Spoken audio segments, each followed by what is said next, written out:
Hello students, मैं ममता मित्तल और आज हम करने जा रहे हैं क्लास 9th का चैप्टर 3 परमाणु तथा अणु। तो पहले समझते हैं परमाणु का मीनिंग क्या होता है। आप सभी ने बिल्डिंग तो देखी ही होगी। तो बिल्डिंग किससे बनती है? कमरों से। कमरों के समूह को हम नाम क्या देते हैं? बिल्डिंग का। और कमरे किससे बन रहे होते हैं? दीवारों से। दीवारें किससे बन रही हैं? ईंटों से। तो अगर हम सपोज करें कि इमारत को, बिल्डिंग को बनाने वाला स्मॉलेस्ट यूनिट क्या है, वो क्या आएगा? ईंट। ईंटों को क्रम वाइज लगाकर हमने बिल्डिंग को तैयार किया। तो इसी प्रकार से अगर किसी तत्व की बात करते हैं हम, लेट सपोज मेरे हाथ में ये है चौक है। किससे बना होता है? वेल नोन है कि इसमें कैल्शियम होता है। आप सबको पता भी होना चाहिए कि इसमें क्या होता है? कैल्शियम। तो कैल्शियम,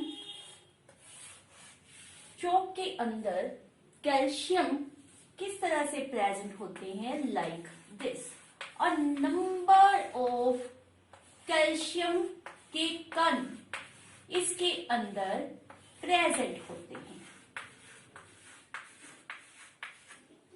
और इन कणों को नाम क्या दिया जाता है? परमाणु का।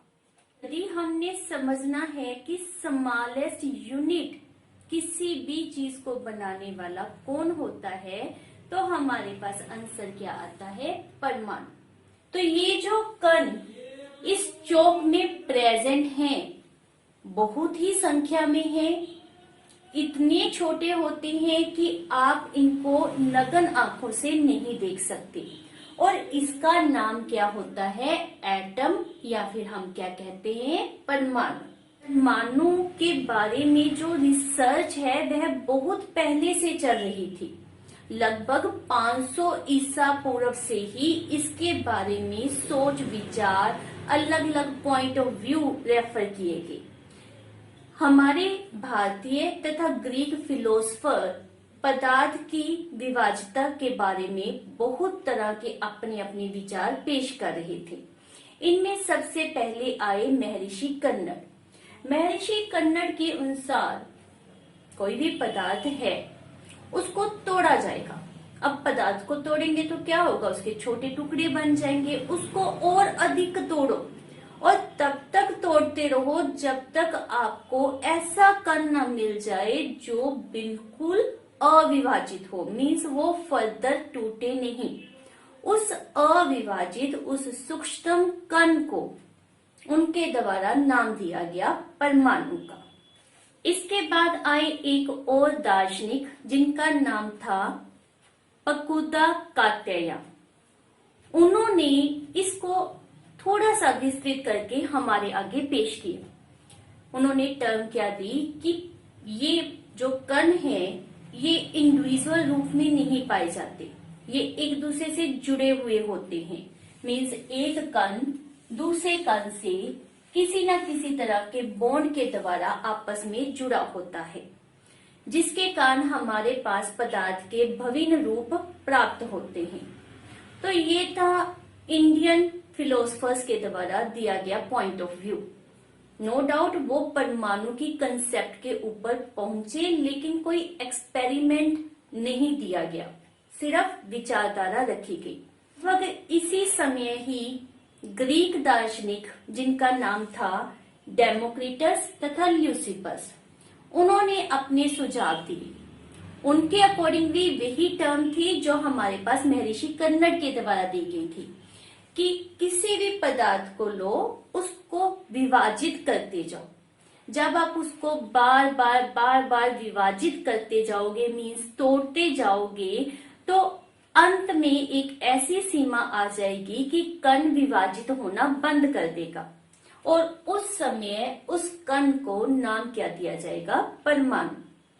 लेकिन ये वही टर्म जैसे हमारे इंडियन दार्शनिक के द्वारा दिया गया था कि एक विचारधारा है, इसके बारे में 18वीं शताब्दी तक कोई एक्सपेरिमेंटल पॉइंट ऑफ व्यू से एक्सप्लेनेशन नहीं आई थी। इसके बाद आए जॉन डाल्टन। ये आपने हिस्ट्री है जिसको याद रखना है कि किस तरह से परमाणु हमारे पास डिस्कवर्ड हुआ। तो जॉन डाल्टन ने भी परमाणु उसी कण को कहा जिसे महर्षि कन्नड़ ने परमाणु कहा था, जिसे पकुदा कात्यायान ने परमाणु कहा था, जिसे डेमोक्रिटस या ल्यूसिपस के द्वारा परमाणु कहा गया था। मीन्स अविभाजित कण, उसे परमाणु कहा गया। उन्होंने अपना एक सिद्धांत दिया जिसे डाल्टन के परमाणु सिद्धांत के नाम से जाना जाता है, और यह सिद्धांत दिया गया था 1808 में। तो यह सिद्धांत क्या था, अब हम उसके बारे में चर्चा करेंगे।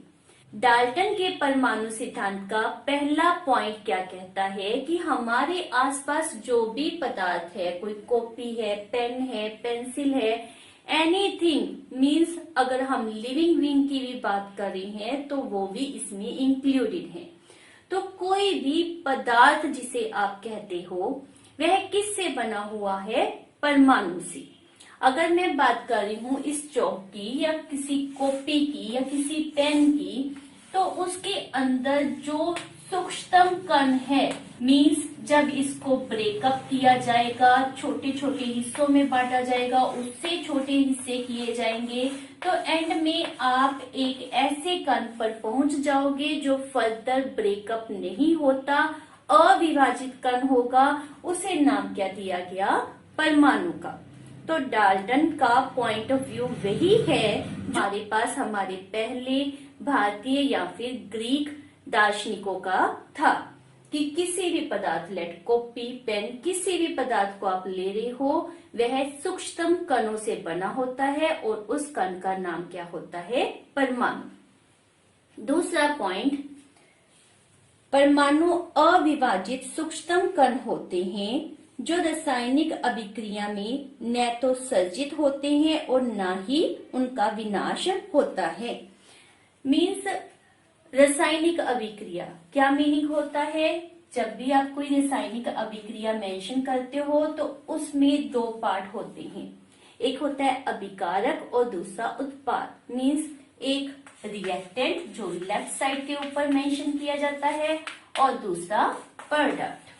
ठीक है, तो जब आप कोई भी रासायनिक अभिक्रिया करते हो, लेट सपोज मैं रेफर कर दूं C+O2, तो क्या प्रोडक्ट बनते समय कोई एक परमाणु नष्ट हो जाएगा, मीन्स यहाँ पर सिर्फ CO लिखा जाए, O2 ना लिखा जाए? Is it possible? आप अब तक बहुत तरह की अभिक्रियाएं कर चुके हो, तो क्या ऐसा हो सकता है कि रिएक्टेंट और प्रोडक्ट एक दूसरे से मैच ना करते हो, कोई परमाणु मिसिंग हो या कोई न्यू परमाणु, मान लेते मैं यहाँ कह दूं H रेफर कर दो, क्या ये पॉसिबल हो सकता है? नहीं। तो यही हमारे पास डाल्टन साइंटिस्ट के द्वारा मेंशन किया गया कि जब कोई रासायनिक अभिक्रिया होती है, ना तो परमाणु सर्जित होता है और ना ही वह नष्ट होता है।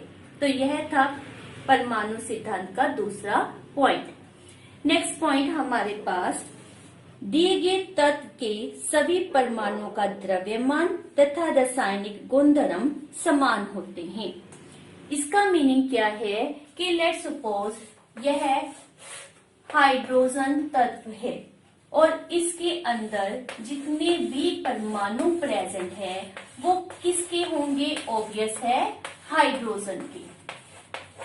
उनका शेप, उनका साइज, उनका मास, द्रव्यमान, वॉल्यूम, रासायनिक उनके गुणधर्म सब क्या होंगे? एक दूसरे से मैच करते होंगे अकॉर्डिंग टू डाल्टन। इसमें बाद में कुछ लिमिटेशंस पाई गई, लेकिन अब हम क्या कर रहे हैं? डाल्टन के सिद्धांत को, तो उसके अकॉर्डिंगली एक तत्व के अंदर जितने भी परमाणु पाए जाते हैं वो इन ऑल रिस्पेक्ट एक दूसरे से बिल्कुल मैच करते हैं। फोर्थ पॉइंट,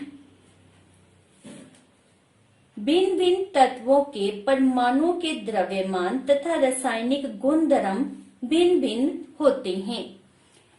अगर हम हाइड्रोजन का कंपैरिजन किसी और तत्व के परमाणुओं से करते हैं, means let lithium, helium, beryllium, boron, well known है आपको ये तत्व। तो अगर इनसे कंपैरिजन किया जाता है तो हम क्या कहेंगे कि ये सभी परमाणु जो लिथियम के हैं वो एक दूसरे से मैच कर रहे होंगे। यस, क्योंकि ये हमारे पास जो हमारा पिछला पॉइंट था उसमें मेंशन किया गया। क्या ये सभी हाइड्रोजन से भी मैच करेंगे? तो आंसर क्या आएगा? नो। भिन्न भिन्न तत्वों के अंदर प्रेजेंट जो भी एटम्स होते हैं वे एक दूसरे से इन ऑल रिस्पेक्ट डिफरेंट होंगे। उनका साइज, उनकी शेप, उनकी रासायनिक गुणधर्म सब एक दूसरे से डिफरेंट होंगे। वो किसी भी रिस्पेक्ट में एक दूसरे से मैच नहीं करेंगे। क्लियर?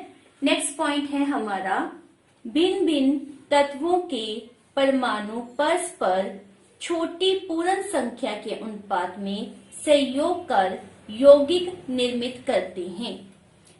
इट मीन्स अगर हम एक हाइड्रोजन ले लें, हाइड्रोजन तत्व के किसी परमाणु को ले लें और दूसरा ऑक्सीजन तत्व के परमाणु को लिया जाए और इन दोनों को मिलाकर हम किसी यौगिक का निर्माण करते हैं, लेट H2O, ये हमने यौगिक का निर्माण करना है।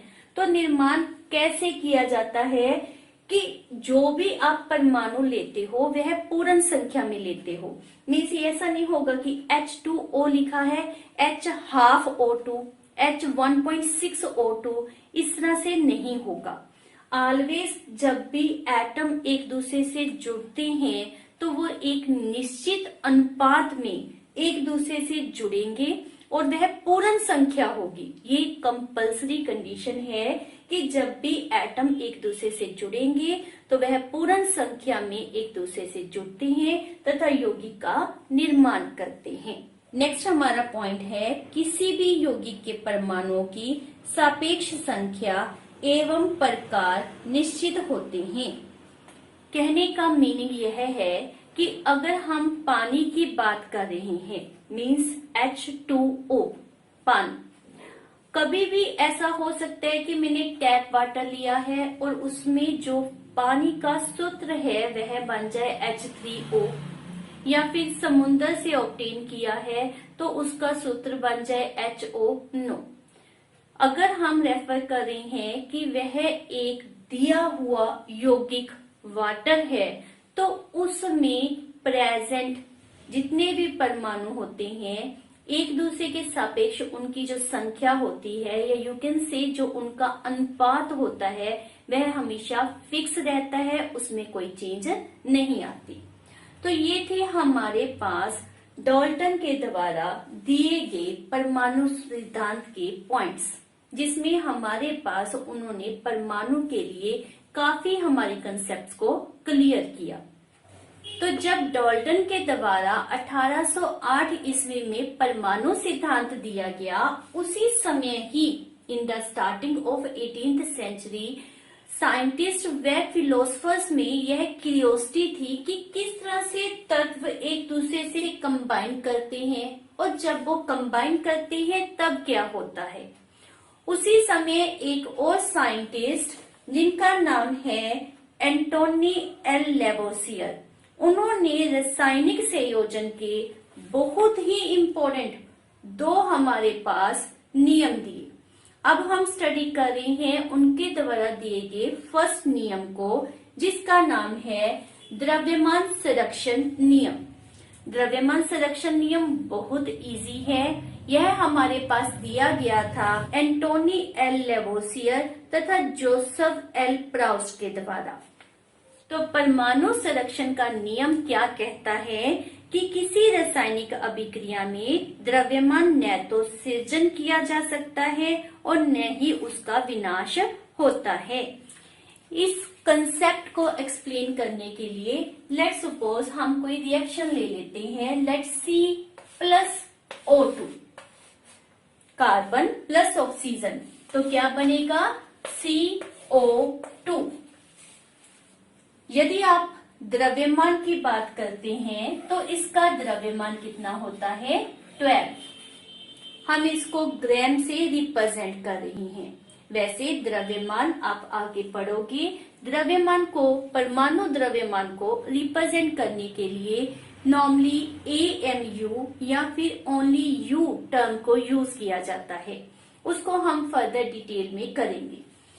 ऑक्सीजन, एक ऑक्सीजन का जो द्रव्यमान होता है वह 16 होता है। अब हमारे पास यह 2 टाइम प्रेजेंट है तो इसका द्रव्यमान हमारे पास कितना हो जाएगा 32 ग्राम।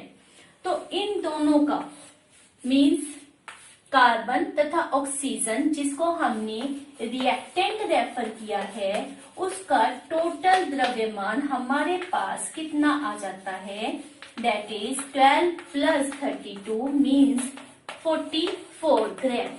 क्लियर। और जब हम प्रोडक्ट की बात करते हैं तो प्रोडक्ट में हमारे पास बनी है कार्बन डाइऑक्साइड।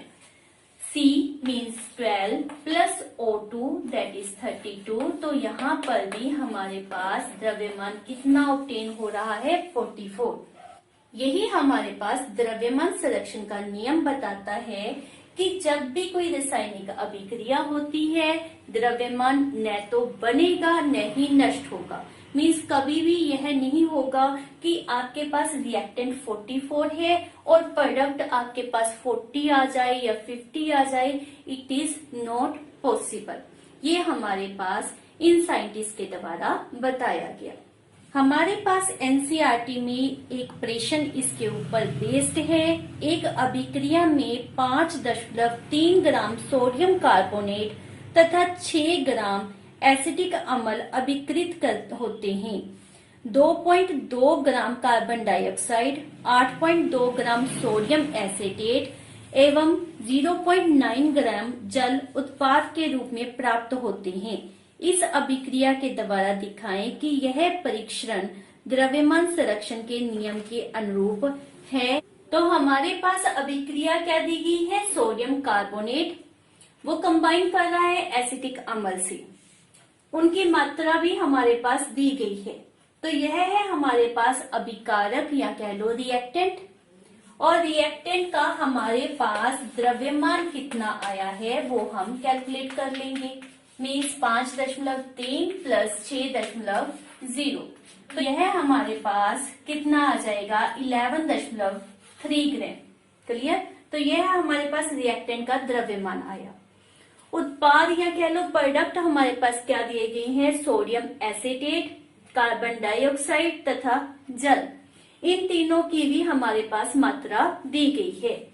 अब हम प्रोडक्ट का द्रव्यमान पता करते हैं। तो हमारे पास 8.2, 2.2 एंड 0.9 दिया हुआ है। तो वह हमारे पास क्या जाएगा, दैट इज 11 तो 11.3 ग्राम। तो हमारे पास ऑब्टेन क्या हुआ कि जो रिएक्टेंट का मास है, द्रव्यमान है, वही हमारे पास प्रोडक्ट का द्रव्यमान है। इट मीन्स यहाँ पर द्रव्यमान संरक्षण का नियम लागू होता है। दूसरा हमारे पास जो नियम दिया गया वह था स्थिर अनुपात का नियम। स्थिर अनुपात का नियम भी हमारे पास एंटोनी एल लेवोसियर के द्वारा ही दिया गया था। स्थिर अनुपात के नियम के अकॉर्डिंगली यौगिक 2 या 2 से अधिक तत्वों के मिलने से बनता है और दिए गए यौगिक में तत्वों का अनुपात सदैव स्थिर रहता है। कौन सा अनुपात, उनके द्रव्यमान का अनुपात, चाहे यौगिक को आपने किसी भी सोर्स से प्राप्त किया हो। फॉर एग्जाम्पल इसको समझने के लिए हम वाटर को लेते हैं। अब वाटर जो है हम किसी भी सोर्स से ऑब्टेन कर सकते हैं। हम टैप वाटर ले सकते हैं, हम उसे कुएं से प्राप्त कर सकते हैं, तालाब से ला सकते हैं, झील से ला सकते हैं। मीन्स आप किसी भी सोर्स से वाटर ऑब्टेन कर सकते हो। बट अगर उसे वाटर कहा जाता है तो उसमें सदैव हाइड्रोजन तथा ऑक्सीजन ये तत्व प्रेजेंट होंगे और ये एक निश्चित द्रव्यमान के अनुपात में प्रेजेंट, और जो हमारे पास होता है 1:8। तो हमारे पास whatever the source of a compound, दिया गया द्रव्यमान का अनुपात हमेशा स्थिर रहता है, इसी कारण इसे स्थिर अनुपात का नियम कहते हैं। यदि हम बात करें कार्बन डाइऑक्साइड की, तो कार्बन डाइऑक्साइड को भी हम किसी भी सोर्स से ऑब्टेन कर सकते हैं। जैसे हम सांस के द्वारा CO2 को बाहर निकालते हैं, कागज को जलाने से भी CO2 उत्पन्न होती है। CaCO3 इसकी बर्निंग करते हैं तो हमारे पास क्या ऑब्टेन होता है, CaO एंड CO2। तो CO2 आपको डिफरेंट सोर्सेज से मिल रही है, लेकिन हमारे पास स्थिर अनुपात का नियम क्या कहता है कि CO2 को ऑब्टेन करने का सोर्स कोई भी हो, यदि हम दिए गए कंपाउंड को CO2 कहते हैं तो उसमें सदैव C तथा O मीन्स कार्बन तथा ऑक्सीजन प्रेजेंट होंगी तथा उसका अनुपात कितना होगा, 3:8 मीन्स कार्बन और ऑक्सीजन के द्रव्यमान का अनुपात सदैव आपको 3:8 मिलेगा। इसी प्रकार से ही अमोनिया में नाइट्रोजन तथा हाइड्रोजन के द्रव्यमान का अनुपात सदैव 14:3 होता है। तो हमारे पास स्थिर अनुपात का नियम क्या कहता है, किसी भी यौगिक में तत्व सदैव एक निश्चित द्रव्यमान के अनुपात में विद्यमान होते हैं। अब प्रश्न उठता है कि परमाणु कितने बड़े होते हैं। अब तक जो भी हमने पढ़ा, हमने क्या मेंशन किया कि यह किसी भी पदार्थ को बनाने वाली सूक्ष्मतम इकाई है। इतना छोटा होता है कि इसको हम नगण्य रेफर कर सकते हैं, मीन्स जो हमें आंखों से दिखाई नहीं देते हैं, मीन्स नगन आंखों से दिखाई नहीं देते हैं। तो फिर हम इनके बारे में क्यों सोचते हैं, क्यों जानना चाहते हैं, बिकॉज जितने भी पदार्थ हैं इस वर्ल्ड में वो किससे बने हुए हैं, फ्रॉम द एटम, परमाणु से ही सभी पदार्थों का निर्माण हुआ है। इसीलिए हमें इसको जानने की इतनी क्यूरियोसिटी होती है। परमाणु का जो साइज होता है, मीन्स जो परमाणु की त्रिज्या है, उसको नैनोमीटर में मेजर किया जाता है। नैनोमीटर का मतलब क्या होता है, एक नैनोमीटर 10⁻⁻9 मीटर के बराबर होती है। यदि हम सबसे छोटे परमाणु, जिसका नाम क्या है, हाइड्रोजन, यदि हम उसकी बात करते हैं तो उसकी त्रिज्या कितनी होती है, 10⁻10 मीटर। इट मीन्स हाइड्रोजन की जो त्रिज्या है वह बहुत ही स्मॉल होती है, जबकि जल के अणु की जो त्रिज्या होती है वह होती है 10⁻⁹। हेमोग्लोबिन अणु की त्रिज्या 10⁻8 होती है। रेत के कण जिसे हम देख सकते हैं 10⁻4 होती है। चींटी का जो साइज है वह होता है 10⁻3 मीटर और सेब का साइज या त्रिज्या जो होती है वह होती है 10⁻1 मीटर। तो इट मीन्स क्या है कि दी गई तालिका में सबसे छोटा साइज हमारे पास किसका है, परमाणु का।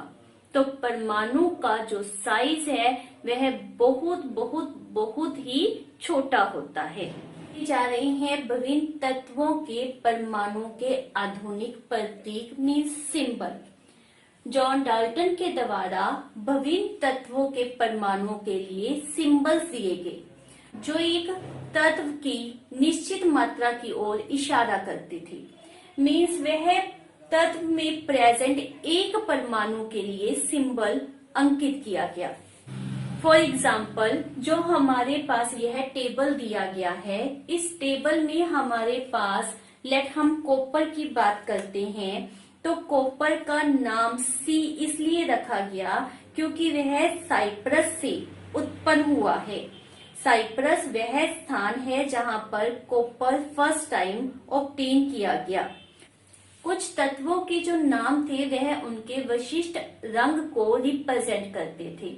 ऐसे जब हम बात करते हैं सोने की मीन्स गोल्ड, जिसको G से हमारे पास रिप्रेजेंट किया गया है, तो इसका जो G शब्द है वह हमारे पास गोल्ड मीन्स पीले रंग को रिप्रेजेंट करता है। अकॉर्डिंग टू साइंटिस्ट बर्जेलियस ने जो हमारे पास एट प्रेजेंट नेमिंग का सिस्टम है वो प्रोवाइड किया और इसी नियम को फर्दर सपोर्ट किया गया विद द IUPAC, जिसका मीनिंग होता है international union of pure and applied chemistry. International union of pure and applied chemistry यह एक अंतरराष्ट्रीय संस्था है, ऑर्गेनाइजेशन है, जिसके द्वारा किसी तत्व को कौन सा सिंबल देना है वह डिसाइड किया जाता है। तो अकॉर्डिंग टू IUPAC सिस्टम किसी भी तत्व के लिए हम क्या यूज करेंगे, वैसे ही 2 या फिर 1 इंग्लिश का अल्फाबेट।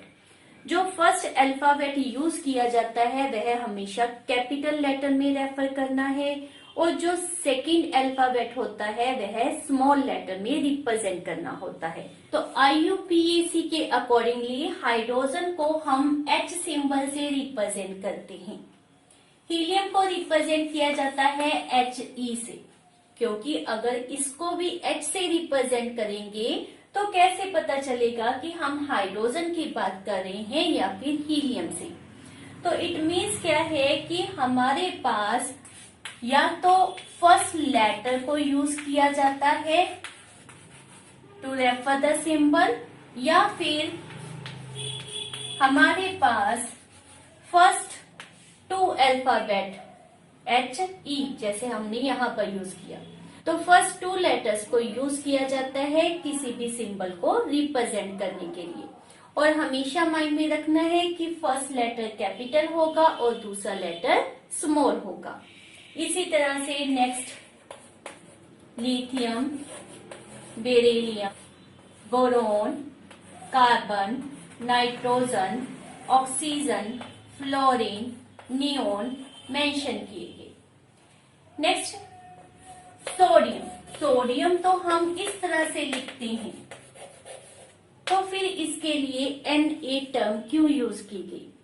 क्योंकि जो तत्वों की नेमिंग है वह सिर्फ इंग्लिश से ड्राइव नहीं की गई, उसके लिए डिफरेंट लैंग्वेज को यूज किया गया, जैसे कि ग्रीक, यूनानी, लैटिन लैंग्वेज को यूज किया गया। तो सोडियम का अनदर लैंग्वेज में नेम होता है नेट्रियम, इसीलिए हम इसे Na सिंबल से रिप्रेजेंट करते हैं। मैग्नीशियम, अब मैग्नीशियम नेम में क्या स्पेशलिटी है कि हम मैग्नीशियम किस तरह से रिप्रेजेंट लिखते हैं। तो मैग्नीशियम में हमने फर्स्ट 2 लेटर नहीं यूज किए, फर्स्ट लेटर और एनी अदर लेटर। यह भी हमारे पास रूल है कि जरूरी नहीं है कि फर्स्ट 2 लेटर ही यूज करने हैं, हम फर्स्ट लेटर और एनी अदर लेटर को सिंबल के लिए यूज कर सकते हैं। Next is aluminium, silicon, phosphorus, next sulphur on the number 16 होता है, chlorine, argon. Next is potassium. अब ये भी नाम आप देख रहे हैं पोटाशियम, लेकिन मैंने लिखा क्या है के, बिकॉज ये केलियम शब्द से ऑब्टेन किया गया है जो कि लैटिन लैंग्वेज से बिलोंग करता है। और 20th के ऊपर हमारे पास क्या होता है, कैल्शियम। तो ये है अप टू 20 मैंने आपको ये सिंबल दिए हैं जिसको इजीली लेते हुए आपने याद करना है और जरूर याद करना है, बिकॉज ये केमिस्ट्री के बेसिक हैं जिसके द्वारा ही आप फर्दर केमिस्ट्री में आगे बढ़ सकते हो। जैसा आपने जॉन डाल्टन के द्वारा दिया गया परमाणु सिद्धांत को अध्ययन किया तो उसमें बहुत ही अच्छे प्रकार से हमारे पास स्थिर अनुपात के नियम को समझाया गया था। उसी से प्रेरित होकर डिफरेंट साइंटिस्ट के द्वारा वर्किंग की गई कि डिफरेंट परमाणुओं का द्रव्यमान कितना होता है, क्योंकि एक परमाणु के द्रव्यमान को कैलकुलेट करना बहुत ही टफ था। उन्होंने यौगिक के द्वारा परमाणु के द्रव्यमान को फाइंड आउट किया जैसे अगर हम सोचें कार्बन मोनोऑक्साइड, क्या सूत्र होगा इसका? CO, carbon monoxide. तो इसमें हमारे पास द्रव्यमान का अनुपात 3:4 पाया गया। यदि कार्बन मोनोऑक्साइड में कार्बन 3:4 प्रेजेंट है, तो इट मीन्स यदि हम कार्बन को 1U सपोज कर लें, कार्बन के द्रव्यमान को 1U सपोज कर लें, तो कार्बन 4/3 गुना अधिक द्रव्यमान वाले ऑक्सीजन के साथ कंबाइन करके कार्बन मोनोऑक्साइड को बना रही है। मीन्स कार्बन का द्रव्यमान हमारे पास 1U और ऑक्सीजन का द्रव्यमान 1.33U ऑब्टेन हुआ। तो हमने यौगिक से कार्बन तथा ऑक्सीजन के द्रव्यमान को ऑब्टेन किया है। यहाँ पर U का मीनिंग होता है यूनिफाइड द्रव्यमान। IUPAC के अकॉर्डिंगली परमाणु द्रव्यमान के लिए AMU एटॉमिक मास यूनिट को इकाई के रूप में यूज किया गया। बाद में इसको U से रिप्रेजेंट करना शुरू किया गया, जिसका मीनिंग होता है यूनिफाइड द्रव्यमान। तो परमाणु द्रव्यमान की इकाई कौन कौन सी होती है? U as well as AMU। शुरुआत में ऑक्सीजन को द्रव्यमान इकाई के रूप में उपयोग में लाया गया। कहने का मीनिंग है कि ऑक्सीजन परमाणु के द्रव्यमान के 1/16वें भाग को एज ए परमाणु द्रव्यमान इकाई माना गया। ऑक्सीजन को परमाणु द्रव्यमान इकाई लेने के बहुत से रीजन थे, जैसे कि ऑक्सीजन बहुत ही ज्यादा रिएक्टिव होता है, यह बहुत से एलिमेंट से रिएक्ट कर सकता है। सेकेंडली, ऑक्सीजन अगर परमाणु द्रव्यमान इकाई के रूप में ली जाती है तो बहुत से परमाणुओं का जो द्रव्यमान है वह पूर्ण संख्या के रूप में ऑब्टेन होता है। और हमारे साइंटिस्ट यही चाहते थे कि जो परमाणु द्रव्यमान है वह पूर्ण संख्या के रूप में हमें प्राप्त हो। कुछ लिमिटेशंस के कारण ऑक्सीजन को परमाणु द्रव्यमान इकाई के रूप में नहीं लिया गया। सन 1961 में कार्बन को परमाणु द्रव्यमान इकाई के रूप में लिया गया और जिसको हम आज भी फॉलो करते हैं। उसी समय हमारे पास AMU के लिए क्या टर्म या क्या परिभाषा बनी? AMU means atomic mass unit या यू कैन से परमाणु द्रव्यमान इकाई। 1/12 गुना कार्बन के एक परमाणु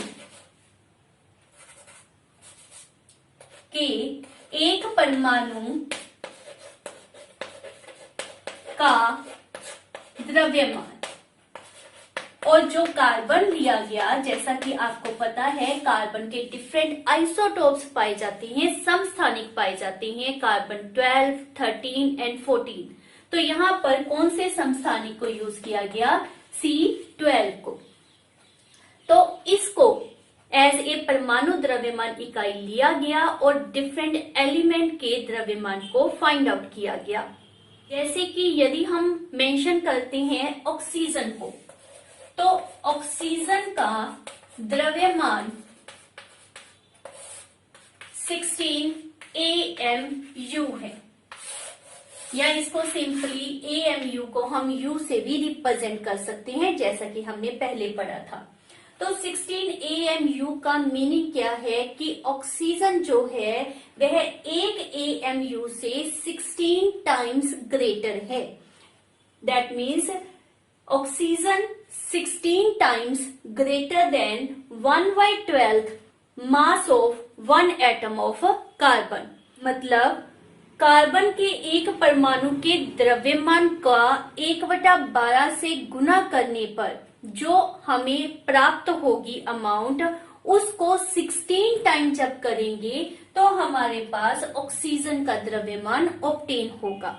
इसी प्रकार किसी भी तत्व के सापेक्षिक परमाणु द्रव्यमान को उसके परमाणुओं के औसत द्रव्यमान का कार्बन 12 परमाणु के द्रव्यमान के 1/12वें भाग का अनुपात द्वारा परिभाषित किया जाता है। इस प्रकार हम अन्य तत्वों के द्रव्यमान को मेंशन कर सकते हैं, जैसा कि हमारे पास हाइड्रोजन का द्रव्यमान होता है 1U, helium 4U, lithium 7U, beryllium 9U, boron 11U, carbon 12U, nitrogen 14U, oxygen 16U, fluorine 19U, neon 20U,